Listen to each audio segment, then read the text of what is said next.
चीज क्या है? डिजाइन। डिजाइन में आपको 3 चीज, ये बहुत इंपॉर्टेंट चीज है, ये शायद ही कोई बताता है कम्युनिकेशन की क्लास में, आपको बताता हूं। आपको अपनी टॉक को कैसे डिजाइन करना है, बहुत इजी है। 3 हिस्से में आपकी टॉक को आपको डिजाइन करना है। 3 हिस्से क्या है? आपकी जो भी टॉक होगी, फॉर एग्जाम्पल आपने 30 मिनट्स की एक टॉक तैयार की है। अब 30 मिनट्स में आप पहले 10 मिनट में must to know information is absolutely crucial and essential. पहली 10 मिनट में वो बातें आप पेश करिए जो आपकी बात का क्रक्स है, ठीक है? उसके बाद गुड टू नो, उसके बाद के लेवल की बात, यानी वो इंपॉर्टेंट है लेकिन नॉट स्ट्रिक्टली रिक्वायर्ड। और नंबर 3 नाइस टू नो, ऐसी इंफॉर्मेशन जो इंटरेस्टिंग है और पोटेंशियली यूजफुल हो सकती है, लेकिन अगर वो स्किप कर दे तो भी चलेगा। होता क्या है, कभी कभी आप बड़ी बड़ी गैदरिंग में, मैम जाते हैं उनको पता होगा, बड़ी बड़ी गैदरिंग में बहुत सारे स्पीकर्स लाइन में बोलने वाले होते हैं, और ऐसे में कोई सीएम आ गया, पीएम आ गया, कोई भी बीच में आ गया। अब क्या हुआ, आपने 30 मिनट्स की टॉक तैयार की थी, कोई वीआईपी बीच में आ गया, आपकी टॉक को कट कर दिया कि भाई आपको 30 मिनट्स दी गई थी, अब आपको 15 मिनट्स में बात को खत्म करना है। अब क्या करेंगे? अगर आपने अपने मेंटली आपने 30 मिनट्स की टॉक ऐसे तैयार की थी कि कोई भी पॉइंट स्किप नहीं किए जा सकते, तो आप बिल्कुल मतलब हताश हो जाएंगे, हार जाएंगे। आपने टॉक को अगर ऐसे डिज़ाइन की है पहले से कि भाई must to know, good to know, nice to know, अब आपको कहा गया कि भाई 20 मिनट्स का 10 मिनट्स, तो मस्ट टू नो 10 मिनट का आपने तैयार किया है, वो डिलीवर कर दीजिए। Is it making sense? इस तरीके से अगर आप अपने टॉक को स्ट्रक्चर करते हैं, आपकी क्लास में आप बच्चों को कोई लेसन पढ़ा रहे और लेसन में भी आपको ऐसा हुआ कि भाई कोई बच्चा शरारत कर रहा था, आप कोई दूसरी बात एक्सप्लेन करने में चले गए, कोई आपको मैम ने बुला लिया, कुछ हो गया, तो अब आपका पूरा पीरियड वेस्ट नहीं होना चाहिए। आपने मस्ट टू नो प्रिपेयर किया है तो वो पहले दे दीजिए। Is it making sense? तो इस तरीके से आपको स्ट्रक्चर करना है, और लास्ट में है आपको डिलीवर करना है, तो आपके पास कुछ चीजें होनी चाहिए। सबसे पहले आपके अंदर सेल्फ कॉन्फिडेंस होना चाहिए, ये क्वालिटीज है जो एक स्पीकर के अंदर होनी चाहिए, आपके अंदर सेल्फ कॉन्फिडेंस होना। नंबर 2 अवेयरनेस ऑफ एनवायरनमेंट, आप जिस माहौल में बात कर रहे हैं उस माहौल के बारे में आपको जानकारी होनी चाहिए। Number 3 ability to build bridge, ये बहुत इंपॉर्टेंट चीज है। आज के जमाने में टीचर्स को अगर पुरानी चीजें आज के जमाने में समझानी है तो बहुत डिफिकल्टी होती है कि नहीं? बोलिए ना। देखिए, आज के ज़माने के जो बच्चे हैं वो डिजिटल नेटिव्स हैं, हम लोग डिजिटल इमिग्रेंट्स हैं, राइट और रॉन्ग? हमने वो ज़माना भी देखा जब डिजिटलाइजेशन नहीं था, और ये ज़माना भी देख रहे हैं कि हर चीज़ डिजिटल है, लेकिन हमारे बच्चों ने वो ज़माना नहीं देखा है, राइट? आप अपने बच्चों को कैसे समझाएंगे कि भाई एक ज़माना ऐसा हुआ करता था कि मोहल्ले में, पूरे मोहल्ले में एक ही संगीता चाची थी जिसके घर पे फोन था, और पूरे मोहल्ले के फोन संगीता चाची के फोन पर ही आते थे, और संगीता चाची 10 घर दूर जाकर बुलाने में खुशी महसूस करती थी कि बेटा आजा, नीति तेरा फोन आया है, राइट या रॉन्ग? ये बात आप कैसे समझाएंगे अपने बच्चों को? उनको समझाने के लिए टीचर्स के अंदर वो एंथुसियाज्म होना चाहिए कि आप वो चीज को आज के जमाने से रिलेट कर रही है। तो अगर ये चीज आपको आती है तो you are a good communicator, यानी आपको पता होना चाहिए कि पुरानी चीज को नई चीज के साथ, नई चीज को पुरानी चीज के साथ रिलेट कैसे करते हैं। Is it making sense? ये बहुत जरूरी चीज है। इसके बाद ऑर्गेनाइजेशनल स्किल्स आपके पास होनी चाहिए जब आप कम्युनिकेशन कर रहे हैं। नंबर 5 डिजायर टू लर्न, ऐसा नहीं है कि आप कम्युनिकेट कर रहे हैं तो सिर्फ सामने वाले को ही सिखा रहे, खुद भी कुछ चीजें सीख रहे, ये आपको पता होना चाहिए। नंबर 6 एबिलिटी टू लिसन, बच्चों को सुनना भी बहुत ज्यादा जरूरी है, सिर्फ बोलते रहना ये कम्युनिकेशन का कोई बहुत अच्छी चीज नहीं है। नंबर 7 सेंस ऑफ ह्यूमर थोड़ा होना चाहिए, सामने वाला एक ही रिदम में सुनते सुनते बोर हो जाता है तो ऊपर नीचे वॉइस मॉड्यूलेशन और कुछ ह्यूमर ऐड करना आपको आना चाहिए। नंबर 8 कम्युनिकेशन एंड थिएट्रिकल, यानी आपको एक्शन करना, कभी ऊपर नीचे करना हाथ से, बॉडी लैंग्वेजेस, ये सब चीजें भी आपको आनी चाहिए। फ्लेक्सिबिलिटी आपको आनी चाहिए, और लास्ट में patience, cool head and warm heart, ये बहुत ज़रूरी होता है कम्युनिकेशन में। ये 10 चीज़ें अगर आपके पास है तो आपकी कम्युनिकेशन अच्छी है। ये ऑडियंस है, कैसे ऑडियंस होने चाहिए उसकी पूरी एक, अभी मैं इसके अंदर नहीं जाता हूँ, टाइम हमारे पास कम है, कि ऑडियंस कैसे होने चाहिए, who are they, how many will be they. एक दूसरी किस्म में आपको बताता हूँ ऑडियंस की, ये बहुत इंटरेस्टिंग है, बहुत इंपॉर्टेंट है। आपको पता होना चाहिए कि ऑडियंस कैसे होते हैं। 4 किस्म के ऑडियंस होते हैं। पहली किस्म का ऑडियंस है टेररिस्ट। क्या है, बोलिए ना, क्या मतलब टेररिस्ट का? टेररिस्ट जो है ये हमेशा बॉम्ब लेके तैयार होता है कि सामने वाला कोई गलती करे और मैं फौरन, बोलिए ना, राइट और रॉन्ग? आपकी क्लास में भी ऐसे होंगे कि टीचर से कोई भूल होनी चाहिए बस, राइट और रॉन्ग? ये टेररिस्ट जो किस्म के ऑडियंस है, स्पीकर और कम्युनिकेटर के लिए बहुत ज़रूरी है कि ऑडियंस के साथ डील करना उनको आना चाहिए। अगर आपको टेररिस्ट को डील करना है तो 2 चीज़ें हैं। ये टेररिस्ट बेचारे दुखी आत्मा होते हैं, बेचारे खुद परेशान होते हैं, दूसरे को भी परेशान करने की कोशिश में लगे हुए थे। इनको रिक्वेस्ट करिए या ट्रांसफ़र करिए। कभी टेररिस्ट खड़ा हो गया आपकी बात काटते हुए, उसने कुछ कहा, अरे यार बहुत अच्छी बात कही आपने, लेकिन अभी समझाने का टाइम नहीं है, आप मेरे को बैक स्टेज मिलिए, मैं आपको समझा दूंगा पूरी बात, राइट? या आपके पास इतना कॉन्फिडेंस होना चाहिए कि आप उसको एट अ टाइम ऐसा आंसर दे कि उसकी सेल्फ एस्टीम को नुकसान ना हो। ये कम्युनिकेटर के लिए बहुत ज़रूरी है। मैं किसी की इज्जत सबके सामने उतार दूँ ये बहुत आसान है, लेकिन मैं उसको, सामने वाले को, चाहे वो मेरी इज्जत उतारने की कोशिश कर रहा है, लेकिन मैं उसको आंसर ऐसा दूँ कि उसकी सेल्फ एस्टीम मेंटेन रहे। Are you getting the point? इसका एग्जाम्पल देता हूँ। मैंने ट्रेन द ट्रेनर्स का एक कोर्स किया, बहुत अच्छे ट्रेनर है परीक्षित जोबन पुत्र, नाम सुना किसने? मैंने सबसे पहले तकरीबन 15-20 साल पहले उनके पास ट्रेन द ट्रेनर्स का एक कोर्स किया था। 1 हफ्ते के कोर्स के 2.5 लाख रुपए दिए थे मैंने, 15 साल पहले बात कर रहा हूँ मैं। खैर, तो वो बता रहे थे, उन्होंने ये टेररिस्ट का एक एग्जाम्पल दे रहे थे कि मैं जब 19-20 साल का था तब से मैं पेरेंटिंग के टॉपिक पर बात कर रहा हूँ, राइट? तो एक दिन मैं किसी स्कूल में पेरेंटिंग के टॉपिक पर बात कर रहा था और सामने से एक टेररिस्ट खड़ा हो गया। उसने फ़ौरन कहा कि भाई सर, आप तो अभी 15-20 साल के हो, आपके पास, आपके तो बच्चे भी नहीं हैं, आप हमको पेरेंटिंग क्या सिखाओगे? मैं 40 साल का हूँ, मेरे 3 बच्चे हैं, आप तो अभी 15-20 साल के हैं, शादी भी नहीं हुई आपकी, आप मुझे पेरेंटिंग क्या सिखाओगे? ये टेररिस्ट ने। अब वो परीक्षित सर या तो कहे कि भाई ठीक है बाद में। उन्होंने 2 जवाब दिए। पहला जवाब, मैं शादीशुदा नहीं हूँ, मेरे बच्चे नहीं हैं, लेकिन मैं किसी का बच्चा रह चुका हूँ, राइट? यानी मैं किसी का बच्चा था, मेरे पेरेंट्स ने जैसी मेरी पेरेंटिंग की वो मैं आपको सिखा रहा हूँ। पहला आंसर। दूसरा आंसर उन्होंने दिया, कैंसर का ऑपरेशन करने के लिए कैंसर होना ज़रूरी नहीं है। समझ में आ रही है बात?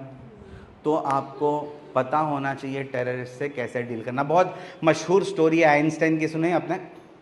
आइंस्टाइन के एक ड्राइवर थे हैरी। वो हैरी जो है, आइंस्टाइन ने जब थियरी ऑफ रिलेटिविटी डिस्कवर की और लोगों को एक्सप्लेन करते थे, तो यहाँ वहाँ अलग अलग यूनिवर्सिटीज़ में वो जाते थे वो थियरी को एक्सप्लेन करने के लिए। तो हैरी साथ में ही होता था हर जगह पर, वो पीछे बैठता था और इनकी थियरीज़ को सुनता था। एक रोज़ जब वो वापस आ रहे थे थियरी एक्सप्लेन करने के बाद, तो हैरी ने आइंस्टाइन से कहा कि सर, आपकी ये थियरी मैं इतनी बार सुन चुका हूँ, इतनी बार सुन चुका हूँ कि अब कहीं पर आपकी जगह पर मुझे थियरी एक्सप्लेन करने के लिए खड़ा कर दिया जाए तो मैं बिल्कुल आपके जैसे ही समझाऊंगा। अब वो आइंस्टाइन को भी थोड़ा मजाक सूझी, कहा कि ठीक है, नेक्स्ट हम लोगों को जहाँ पर जाना है वहाँ मुझे, वो व्हाट्सएप का ज़माना तो था नहीं, स्नैपचैट का, वहाँ किसी ने मुझे देखा नहीं है, तो वहाँ मैं हैरी बन जाऊँगा, तुम मेरे कपड़े पहन के आइंस्टाइन बन जाना और तुम जाकर थियरी एक्सप्लेन करना। तो हैरी कहता है कि ठीक है। दूसरी जगह जहाँ पर जाना था वहाँ पर वो पहुँचते हैं, जैसा उनकी डील हुई थी, आइंस्टाइन जो है हैरी के कपड़े पहन के लास्ट बेंच पर बैठ जाता है और हैरी जो है आइंस्टाइन बन के स्टेज पर खड़े होकर थियरी ऑफ रिलेटिविटी बिल्कुल जैसे आइंस्टाइन समझाते थे वैसे ही समझाता है, बिल्कुल उसी तरीके से। और पूरी थियरी समझाने के बाद बहुत इत्मीनान उसको होता है कि बहुत अच्छा मैंने समझाया, सब लोग तालियां बजाते हैं, ये हैरी खुश हो जाता है और अभी उतरने ही वाला था, एक टेररिस्ट खड़ा होता है और इतना स्ट्रॉन्ग कैलकुलेशन वाला एक क्वेश्चन पूछता है कि थोड़ी देर के लिए हैरी घबरा जाता है। लेकिन सोहबत बहुत ज़बरदस्त चीज़ होती है। सोहबत आप जानते हैं, आप किसके साथ उठते बैठते हैं, ठीक है? You are the product of 10 people you sit with. किसके साथ आप उठते बैठते हैं? तो वो आइंस्टाइन के साथ उठता बैठता था। तो थोड़ी देर के लिए वो घबराया, थोड़ी देर के बाद घबराने के बाद उसने अपने आप को संभाला और फिर कहा, सर क्या मजाक करते हो, इतना आसान क्वेश्चन, इतना आसान क्वेश्चन, इसका जवाब तो मेरा ड्राइवर भी दे सकता है। और वो उतर के चला जाता है, और वो उतर के चले जाते हैं। आइंस्टाइन पीछे से खड़े होकर उसका जवाब दे। समझ में आ रही है बात? You must know how to deal the situation. ये इमोशनल इंटेलिजेंस के साथ भी इसका ताल्लुक है, और इसका ताल्लुक कम्युनिकेशन, और आपको पता होना चाहिए कि कैसे ऑडियंस से डील करना है। तो ये पहले समझ में आया टेररिस्ट। नंबर 2 है टूरिस्ट।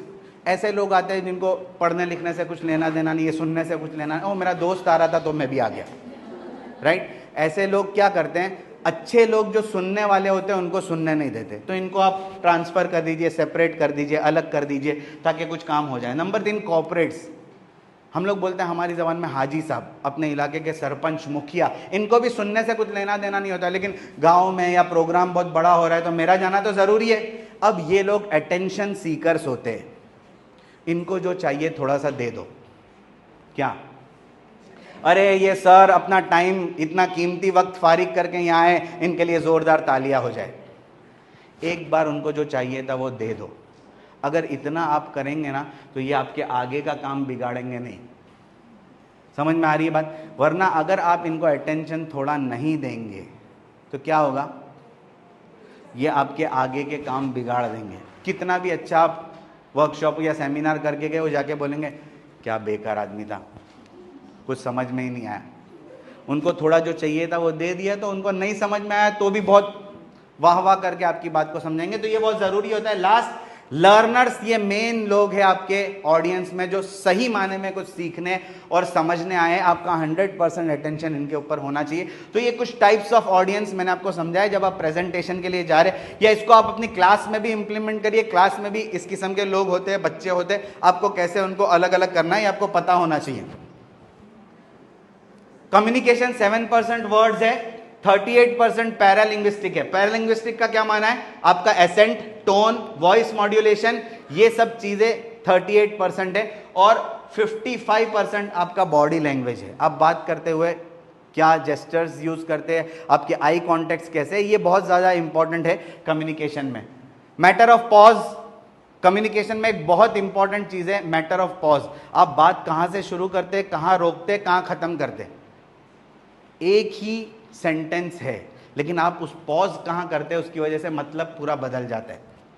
आपने कभी इसको अपनी क्लास में इसको कभी ऑब्जर्व किया, या कोई बोल रहा है उसको ऑब्जर्व? चलिए मैं आपको एग्जांपल दे देता हूं। क्या है ये, जोर से पढ़िए ना। पॉज कहां किया आपने, वापस एक बार जोर से पॉज करके पढ़िए।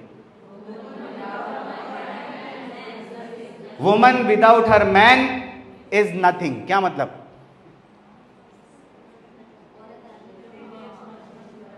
Woman without her man is nothing. औरत अपने आदमी के बगैर, मैटर ऑफ पॉज। मैं अब पॉज बदलूंगा और मतलब पूरा बदल जाएगा। क्या है, पढ़िए ना।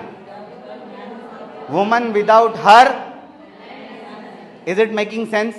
एक ही सेंटेंस है, सिर्फ पॉज बदला, पूरा का पूरा मतलब बदल गया।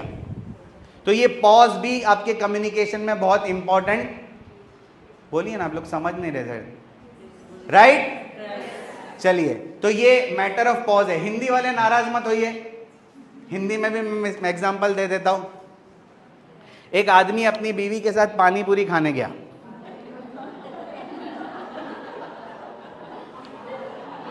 वो बेचारी गिन गिन के खा रही थी, गिन गिन के खा रही थी, तो उसने कहा ना गिन, खा ले।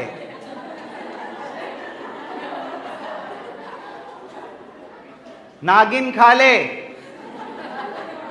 समझ गए ना? रोको मत, जाने दो। रोको मत, यहां पॉज किया, जाने दो, और रोको मत, जाने दो। एक ही सेंटेंस से आप पॉज क्या करते हैं, उसकी वजह से मतलब बदल जाता है। तो कम्युनिकेशन में पॉज भी बहुत ज्यादा इंपॉर्टेंट है। आप कहां पर रुकते, कहां चलते, कहां खत्म करते, इसकी वजह से चीजों में बहुत ज्यादा तब्दीली हो जाती है। कितना टाइम है मेरे पास सर? जी 11:05 हुए। 10:05 को शुरू किया हम लोगों ने। रीमा मैम है क्या नहीं? बोलो टाइम। अभी कम्युनिकेशन भी पूरा नहीं हुआ है।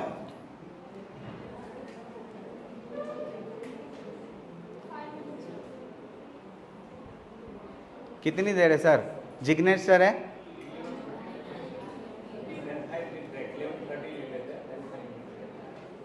सॉरी सर, एक ब्रेक लेंगे फिर डिसाइड करेंगे कितना, ठीक है। मैं जल्दी जल्दी कुछ चीजें 11:30 तक कवर करने की कोशिश कर रहा हूं। खैर, ये बॉडी लैंग्वेज जो है, इसमें पीपल को देखिए आप, postures, eye contact, orientation, presentation, looks and expressions, ये अभी मैं इसके डेप्थ में नहीं जाता हूं, लेकिन ये बॉडी लैंग्वेज बहुत ज्यादा जरूरी होती है।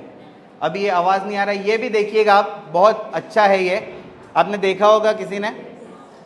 कम्युनिकेशन, ये लोग भी कभी किसी स्कूल वूल में नहीं गए, जस्टिन बीबर का गाना ऐसा गाती है कि जस्टिन बीबर से भी अच्छा गाती है।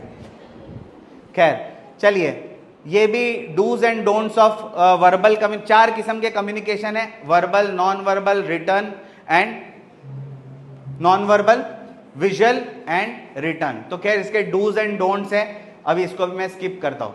टाइप्स ऑफ लिसनिंग बहुत जरूरी है, passive listening, listening but not responding. Number 2 selective listening, listening to what you want to hear and what interest you. और तीसरा है एक्टिव लिसनिंग, ये मेन लिसनिंग है। लिसनिंग में एक्टिव लिसनिंग सबसे ज्यादा इंपॉर्टेंट है, ठीक है। आपको पैसिव लिसनिंग और सिलेक्टिव लिसनिंग के बजाय एक्टिव लिसनिंग पर फोकस करना चाहिए। ये भी एक बहुत इंपॉर्टेंट टॉपिक है, लेकिन इसके अंदर मैं जाऊंगा तो बहुत ज़्यादा टाइम चले जाएगा। हमारा माइंड जो है ना, बस थोड़ा सा समझ लीजिए, हमारा माइंड उसके 4 हिस्से हैं, अपर लेफ्ट, लोअर लेफ्ट और अपर राइट, लोअर राइट। हम लोग जब बात करते हैं, कोई लेसन एक्सप्लेन करते हैं, तो कुछ बच्चों को समझ में नहीं आता है, कुछ बच्चों को समझ में आता है। उसकी वजह यह है कि अपर लेफ्ट जो है ना, ये एनालिटिकल होता है, फिर ये विजनरी होता है, ये मेथोडिकल होता है, कनेक्टेड होता है। अगर हम बात ऐसी कर रहे हैं कि चारों चीज़ों को हमने साथ में शामिल किया, तो हर बच्चा समझेगा, क्योंकि कुछ बच्चे एनालिटिकल होते हैं, कुछ मेथोडिकल होते हैं, कुछ विजनरी होते हैं और कुछ कनेक्टेड होते हैं। ये थोड़ा इसको एक्सप्लेन करना पड़ेगा, इसके लिए मैंने आपको सिर्फ इशारा किया। अगर किसी को इस टॉपिक पे इंटरेस्ट है तो बाद में इसको समझा जा सकता है। इसका एग्जाम्पल है, इसको भी छोड़ दीजिए। आ जाइए दूसरे टॉपिक पे, कोलैबोरेशन। लेकिन इसको भी, कोलैबोरेशन हम लोग लास्ट में लेंगे। मैं आपको देता हूं क्रिटिकल थिंकिंग।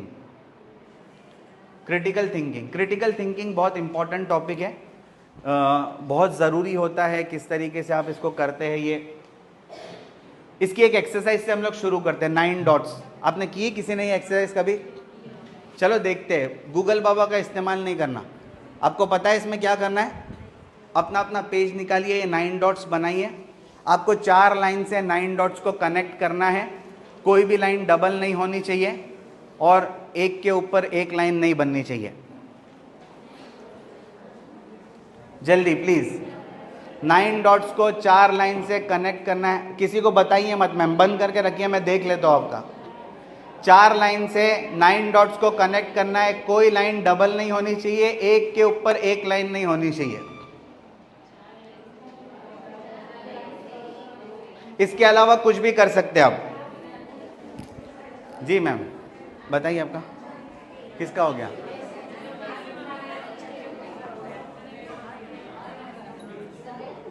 हाँ ठीक है, रखिए। नहीं, चारों 9 डॉट्स कनेक्टेड होने चाहिए। राइट मैम, बंद कर दीजिए। जी, 9 डॉट्स को 4 लाइन से कनेक्ट करना है।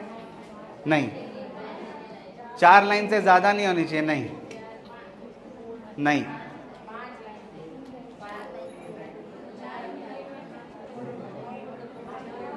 नाइन डॉट्स को 4 लाइन से कनेक्ट करना है। कोई लाइन डबल नहीं होनी चाहिए।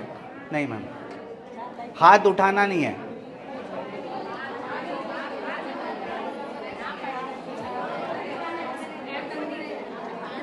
हाथ उठाना नहीं है, कोई लाइन डबल नहीं होनी चाहिए।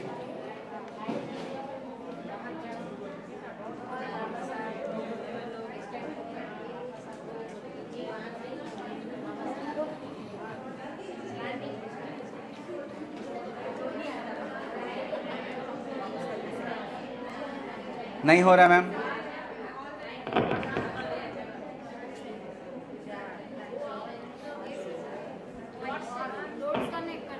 हाँ, हाथ उठाए बगैर करना है। बीच का डॉट नहीं कनेक्ट हुआ ना मैम, ये बीच का डॉट है, बीच में भी एक डॉट है ना मैम, 9 डॉट्स में बीच का भी एक डॉट है। यहाँ से स्टार्ट किया। डबल हो गया मैम, देखिए क्या डबल हुआ देखिए, और 5 लाइन हो गई है, वो भी गिनी है।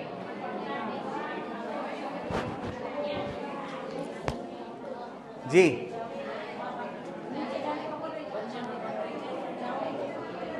हुआ नहीं हुआ? चलो देखिए स्क्रीन पे,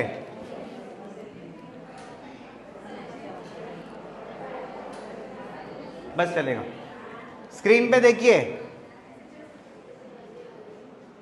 line number 1, line number 2, line number 3, line number 4।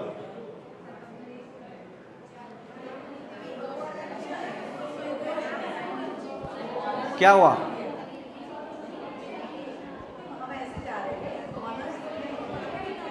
वापस देखिए, line number 1, line number 2, line number 3, line number 4।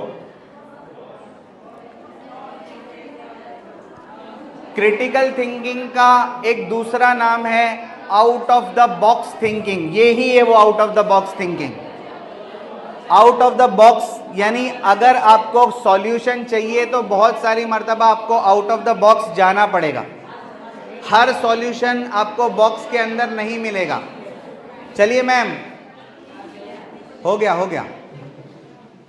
सब सॉल्यूशन आपको बॉक्स के अंदर नहीं मिलेंगे। क्रिटिकल थिंकिंग का मतलब यही है कि आपको आउट ऑफ द बॉक्स जाना पड़ेगा कुछ काम को करने के लिए, यही वो आउट ऑफ द बॉक्स है। ठीक है, अब देखिए क्रिटिकल थिंकिंग, एक और एग्जांपल लीजिए। हम लोग स्कूल में बच्चों को पढ़ाते हैं सब्जेक्ट्स, एकेडमिक्स पढ़ाते हैं। आप अपने बच्चों को एकेडमिक्स के साथ, मैम आप अपने बच्चों को एकेडमिक्स के साथ मॉरल्स और वैल्यूज भी दे सकते हैं, लेकिन इसके लिए आपको क्रिटिकल थिंकिंग होनी चाहिए आपके अंदर। ये देखिए एक एग्जांपल, क्या है, सिंपल मैथ्स का एक प्रॉब्लम है। अब यहां पर देखिए, मैं प्लस माइनस के साथ साथ उनको मॉरल्स और वैल्यूज भी सिखाना चाहता हूं, तो कैसे सिखाऊंगा? यहां देखिए, सही को सही कहना, सही को सही कहना सही है, गलत को गलत कहना, बोलिए ना साथ में, गलत को गलत कहना, सही को गलत कहना, गलत को सही कहना। ये सिंपल मैथ्स के प्रॉब्लम है, लेकिन इससे आप मॉरल्स सिखा सकते हैं अगर आपके पास क्रिटिकल थिंकिंग है। और यही आज के टीचर्स की, एजुकेटर्स की, फैसिलिटेटर्स की, ट्रेनर्स की बुनियादी जिम्मेदारी है कि सिर्फ सब्जेक्ट का नॉलेज ना दे दे बच्चों को, उनको मॉरल्स सिखाए, एथिक्स सिखाए, वैल्यूज सिखाए, रिस्पेक्ट सिखाए, बड़ों का छोटों का। ये सब चीज़ें आज हमारे क्लास में ज़रूरी है। और आप बहुत सारे लोगों को जब कहते हैं कि भाई ये भी सिखाना पड़ेगा, तो उनका वो ये कहते हैं कि हमारे पास सिलेबस कंप्लीट करने का ही वक्त नहीं होता, तो ये दूसरी चीज़ें कैसे सिखाए। तो ये आपको क्रिटिकल थिंकिंग के साथ जब आप ऐड करेंगे, उसका मैंने एक एग्जांपल आपको दिया कि बहुत सारी चीज़ें ऐसी है कि आप सिंपल चीज़ों को वैल्यूज़ और मॉरल्स के साथ भी बच्चों को सिखा सकते हैं, लेकिन क्रिटिकल थिंकिंग आपके पास होनी चाहिए। आज best companies of the world जो है, आपने देखा, ये सब best of the best companies है दुनिया की। इसमें आपके पास हार्ड स्किल्स के साथ साथ सॉफ्ट स्किल्स का भी होना ज़रूरी है। ठीक है,